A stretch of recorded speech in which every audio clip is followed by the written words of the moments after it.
Hello, my beautiful souls. Welcome back to the Alchemist Babe podcast, where we talk about all things mindset, manifestation, motherhood, and so much more. I'm your host, Dakota, and today the topic we're talking about guilt is just misplaced gratitude. And this is another realization that I had. I feel like I've been having a lot of breakthroughs mentally recently, breaking through my shadow self, bringing things up, patterns, learning about them, learning to release them, let them go. And this was huge for me. See, guilt and gratitude are two sides of the same coin. They're very intense feelings that you get with receiving something, receiving anything. Guilt is the shadow self to gratitude, feeling like you need to earn your blessings, you need to earn your worth, you need to earn your abundance. And the other day, Augustus and I were just chit-chatting back and forth, and I had told him that I just feel poor. And he's like, "Why do you feel that way?" And I'm like, "I don't know, I just feel like it." And he's like, "Okay, list something that you want but you can't buy, or that you don't have the money to buy." And I was thinking about it, and I was looking around, and I'm like, "I can't. I don't know. Like, everything that I want, I get. Like, I can buy everything basically that I want. I don't, it's not like I'm not buying things that I don't want? And he's like, "So is that the case? Like, just list something." And I couldn't. So I'm rattling my brain, like, why am I feeling this way? Then why do I feel poor?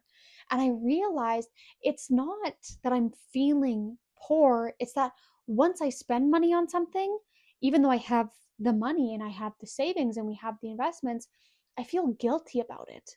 The feeling of being poor has nothing to do with the amount of money in the bank account, but it has everything to do with the old stories that I've been telling myself and with the feelings of guilt that I have. And you can have everything that you want, but still feel poor. And if you're somebody that, I hope this is resonating with somebody, that you have everything, but you're still feeling poor, it's because your nervous system is still associating the things that you have with guilt, that receiving is guilty. So then I started, going down and journaling and asking myself and meditating, why do I feel guilty? Where is this guilt coming from? And but also, like, what is guilt? Like, am I misunderstanding what guilt means? And guilt is saying that you're too much. When you have guilt, I'm taking up too much time, I'm taking up too much space, I'm asking for too much, I'm too loud. Like, you're too much, and you're unworthy or undeserving of having as much as you want. And you have these old stories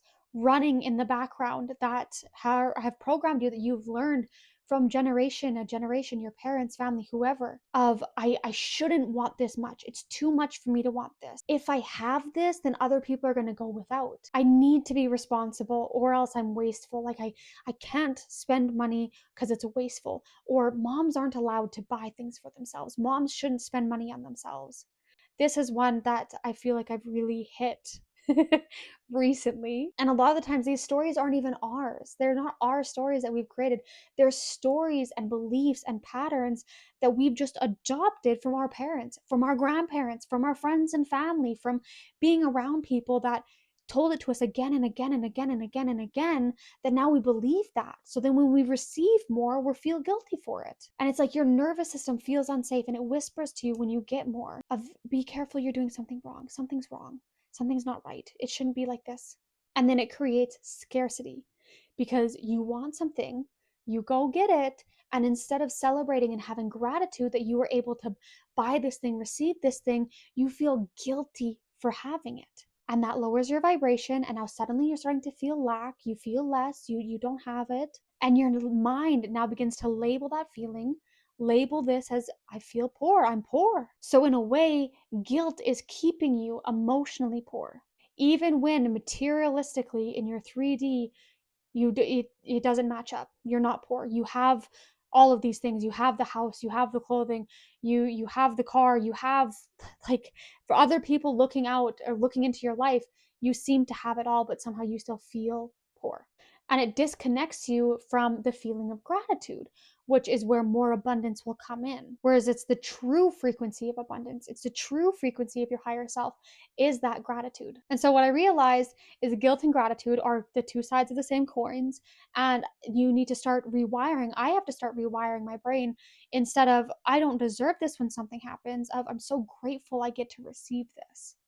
to start to create those new pathways in my brain to shift the feeling of guilt to the feeling of gratitude. Because in the law of polarity, you can't have one without the other. They both exist. You can't even know what hot is unless you also know what cold is. They exist, coexist together. And all you need to do is switch from one to the other, from the guilt to the gratitude. So if this is something that you've also experienced in your life, we can work on this together. But as these feelings come up, to be able to recognize them, number one, because you can't change something that you're not aware of, but breathe through it and create a new safety mechanism for your nervous system, that it's safe for you to have this. It's safe for you to receive this. You're allowed to receive this. It's okay. Let's have appreciation and gratitude for these things. And it's not just about the receiving of something materialistic.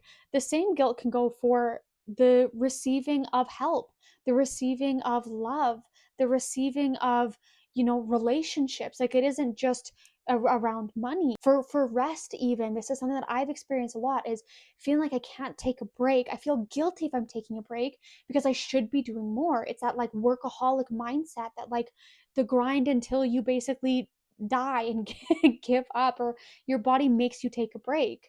It's like, but I feel guilty because I should be doing more. I'm not worth taking the break. And this is something that I feel like I've been healing a lot recently, especially just like being able to take naps. Like, I wasn't somebody that could lay in the bed and take a nap. My mind would go 100 miles per hour, and I would feel so guilty for getting some rest that I would end up just getting up and then continuing to do more tasks. And I think a lot of that has shifted as well, becoming a mom, because you need the rest so much more. But now I'm at a place where like I nap and I don't feel guilty about it. And I know that sounds so silly, but it was truly something that I struggled with. Like, if I were to take a nap, I would feel like the whole day was wasted. I wrecked my day. Like, please tell me there's more people like this, because that's where my mindset was. And the more that you let yourself receive without guilt, the more that you can receive without guilt, and the more that you will receive. It's kind of like the upper limits. You put yourself at a cap, because anything outside of that is unsafe for your nervous system. So the more that you normalize it, the more that God and the universe can give you. Not only that, when you're receiving peacefully, when you're receiving and your nervous system is safe, you're showing your kids that it's okay to receive more. It's okay to take a break. It's okay to relax. It's okay to spend money on yourself. It's okay to take self-care. It's okay to get treated well. It is safe to live in overflow. And these are like the affirmations that I've been repeating over and over again. I have them on Spotify and on YouTube. They're about 20 minutes long, and I play them over and over again subliminally. I think this is where a lot of the breakthroughs are coming from, because for probably at least 2 hours a day, these are playing in the background, and I'm rewiring my subconscious, and it's allowing me to bring up these thoughts and shift them. So after you buy something, practice gratitude for the thing, appreciation for the thing. And if you find yourself being drawn again to the guilt and the fear, just take a breather, bring yourself back to gratitude that you were able to purchase that. Do some mirror work. I'm a big fan of mirror work, where you literally just sit in the mirror and you repeat affirmations and you look at yourself and you just like truly continue to repeat it until you believe it. And it's a lot easier for you to believe it when you're saying it to yourself in the mirror. You might have grown up needing to be responsible, needing to be helpful, needing to be good enough, and that's sometimes where this worth can come from. So when you start feeling guilty because you're not responsible enough, because you spent money, you're not being good enough, that brain connection that you have created is basically saying pleasures and luxuries need to be earned. And when they're not earned, or you don't feel like you've earned them, you're not worthy enough for them, that's when guilt settles in. I really hope that this helped somebody. And if you feel like it resonated with you, please feel free to share it with another mom, share it with another woman, help them have these breakthroughs, and switch those old patterns of guilt into that of a gratitude, because it's so possible. So make sure you like, subscribe, share with somebody that you love, and I look forward to seeing you in the next episode.